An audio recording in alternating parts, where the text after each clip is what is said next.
what I think makes every restaurant that I'm involved in unique is that it is exactly as I would prefer it. It's not, I don't look for other people's recognition. I feel that myself and my team are the best ones to say whether this is good or not. That does not mean that we cannot take feedback or critique from people, but if we choose not to pour the water and you think this is a bad restaurant because we pour the water, I'm not going to change that because I think that's the way to do it. You know, so for me that's very much important. But as soon as you start creating your business or your restaurant based on what the market is asking for, or what a guide or a food critic or whatever tendencies are asking for, then you lose yourself. And then I don't think that you bring character to what you do, and then I find it very rare that you actually bring something new. Well, we're not that far yet, but we have established a farm. It's called the Farm of Ideas, where we dream of being able to do things that you could almost see would be inspired from some parts of this, as in teaching, but more as an integration between agriculture and gastronomy, and mixing the two together, chefs and farmers. When we got, for me, it was a crazy experience to get the Michelin star, because I never wanted it. It was not the concept, it was not the idea, it's not what we wanted. And if everybody would start from zero, I felt that we started from -10. So that we got it, to me, really meant that, wow, we must really do something good on the food and the wine and what we do, because everything else talks totally against what you expect the Michelin guide to appreciate. But I think what is the biggest problem with this is that pressure comes from this idea that they tell me what's right or wrong. They are the tastemakers. They are the ones saying whether I'm doing well or not. And if you go into your restaurant and start considering not what you feel is right, but what you think that they might want, that's when you're fucked. And that creates a pressure that is totally unnecessary, unhealthy, and it does not help you to grow. It keeps you in a place, which I am very much against. And I really honestly appreciate, have gotten the Michelin star, but to me today, the only difference it makes is there's going to be a star next to my name here, and it's always Michelin-starred chef. It's such a big deal for so many people, but to me it's good when you get it sort of like that. If you really work towards it and then make the huge mistake of once you get the first and you want the second, then you're caught. Then you're in the loop. And I think that's really unhealthy. To me, Relais was from the start an approach to making a restaurant where you would cut out everything unnecessary, to have quality to be what would make the difference. And then if you in that quality also consider ethical, sustainability, and quality produce, local produce, organic produce, it's not that difficult. So of course, on some things that we didn't maybe consider so much before, we have making choices. We've made choices that makes cost go up a little bit, but then we've made our price go up a little bit. And still, we are for sure at this level of restaurant, for me, the cheapest restaurant you can find in Copenhagen, because we have menu prices that are way lower than people at the same level.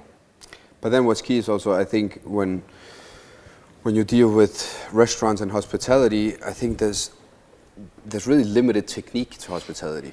I think it's very misunderstood that you need to serve from the right, or stand in a certain way, or walk in a certain way. Like I don't really understand it. For me, hosting is a personality thing. And if you're able to, that's why I often have problems in the States, because I think in the States, people are so overly polite when they're serving you in a restaurant, where I'm like, is there a person deep down inside you? Because I can't feel it.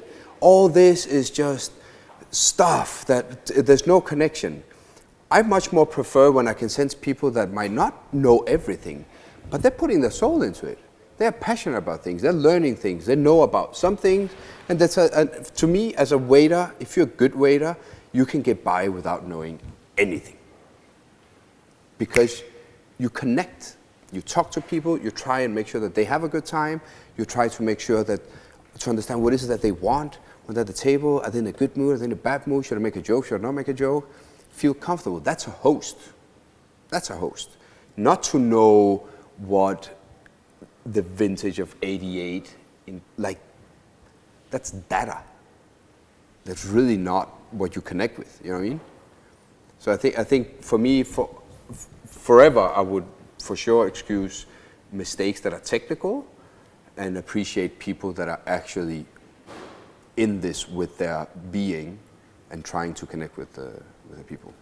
When you have, the big problem of having sort of what I feel is important to me, sort of values of integrity and responsibility. The problem is the more you know, the more you complicate your life, right? Because it's always nice not to know anything about anything because there's no difficult choices to make. But once you start trying to study a little bit about agriculture and sustainability and so, then you start understanding, oh shit, we can't. You know what? We can't even serve whatever fish. Like we thought it was good, but no, we realized it's all trawled, or you know. And the same goes with the process of when we got the organic certification, which was essentially based on saying, why are we not certified organic? I mean, what is it that we choose that is not organic? And then we started to realize that there was a lot of our producers back then that we just simply had to compromise on and say, we just can't work with you anymore. Either you turn organic or you can't, or we can't. Eventually, this has become what has made us establish our own farm, which is not an idea of just being able to make everything ourselves, but it is based on a hope for creating a process and being a part of a process where we again can learn many things in this interaction between farms and chefs. So we have a small team of farmers there, the 3-4 people, and there's a team of chefs that go there and they harvest. They go early in the morning, 3 persons. They go, they harvest, they go through the farm, they go through the orders from the different kitchens. They pick all the produce. But then again, the key is that they are chefs on the fields. They're not farmers. So if a farmer picks a leek, once it's out of the ground, his job is sort of over. But the idea is that the chef knows, or is at least supposed to know, what the purpose of this leek is. So if Relais is using the big leeks, and we don't really need the tops, or at least not all the tops, then as you harvest it, you cut off the tops and leave them there. That's green manure. That's the great thing about being in a field. You can throw shit around. It's all organic. It doesn't matter. The roots are cut off because you don't need the roots. Maybe they even peel out the outer layer, and that leek is ready to go. You know? So the integration in between the two needs to happen on the field, and I believe that in that we can find some very exciting things as we work with it, no? Consider we go anytime, anyway, we go to the farm every day because we have milk to take. So technically we can order, and that's what we do every day. Each restaurant finish service and then order vegetables for the day after. The great thing also about Flavor is that you don't have any vegetables in your walk-in fridge because we pick them and we serve them. Unless these are things that get preserved or something. But if there's vegetables in the walk-in fridge, technically we see it as a failure. Of course, I mean, a little bit of gap for the walk-ins we take, but we have, you cannot order too much. And you can order too little, of course, but that's also something flavor-wise. It's sort of an experience to get something that has been picked a few hours before. And this again, when you think, what are the obstacles and stuff like this? You know, I just had this, everything was built for this to happen. No? We can go every day, we can pick fava beans, we can serve them the same night, and everybody's like, wow, it's going to be so cool. Okay, then we start. And I remember walking into the kitchen and saying, let me just understand this right. You are not, and this was a conversation I had with a sous chef. You're not telling me that we are picking the fava beans out from the shell the day before and then picking it, you know, as you blanch it and pick it the next time on the day, just so we're sure that we have them. No.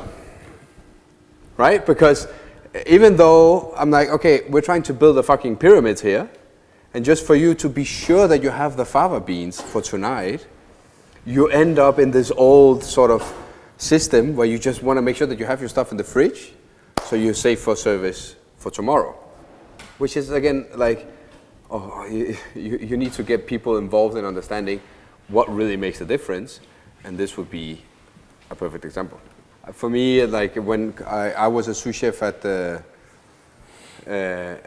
Noma before, and obviously when planning to open Relais, everybody was ready to say it's a Nordic, new Nordic. Still people say new Nordic restaurant. It bothers the shit out of me because it's not. Like, I don't care. To me, that movement really made a huge difference for the city, for many, many things, for the whole region. But I have never felt a part of that movement. Also, this dogma of limiting yourself geographically does really not appeal to me. I myself am an immigrant. I come from another country.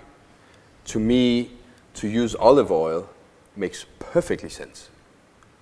So I'm not going to do it because it's the time where we all use sea buckthorn instead of lemon juice. For me, it didn't make any sense. If you go deep into the layers of what has been sort of the result of that kitchen being high acidity, freshness, local produce, more vegetables, stuff like this, yeah, there's things. But having this, we are Scandinavians, I really don't feel Scandinavian. Even though I know I am in many ways, I am always like, oh, these people.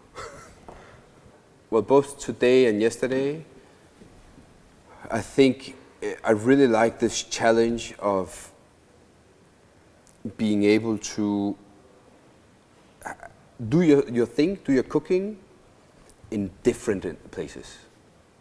I think if you have something at heart, you can do it in whatever situation. You need to plan for it. You need to know what you're doing. And we plan for this a lot.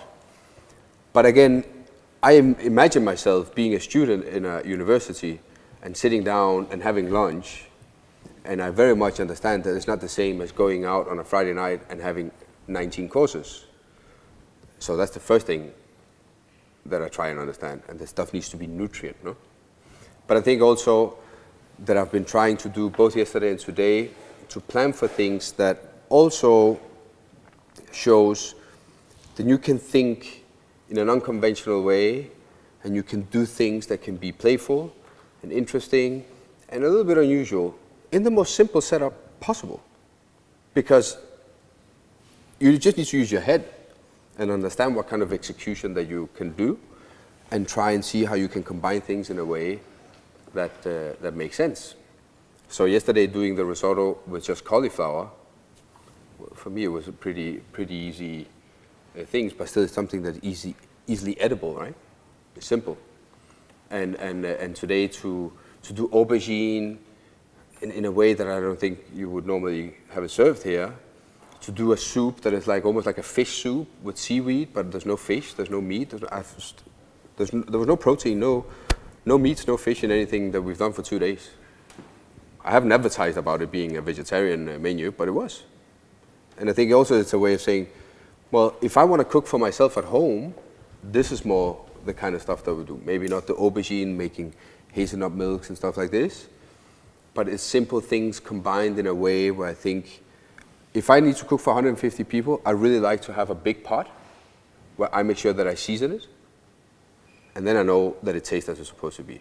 Whether he puts too little or too much soup in the bowl, it's not going to change everything.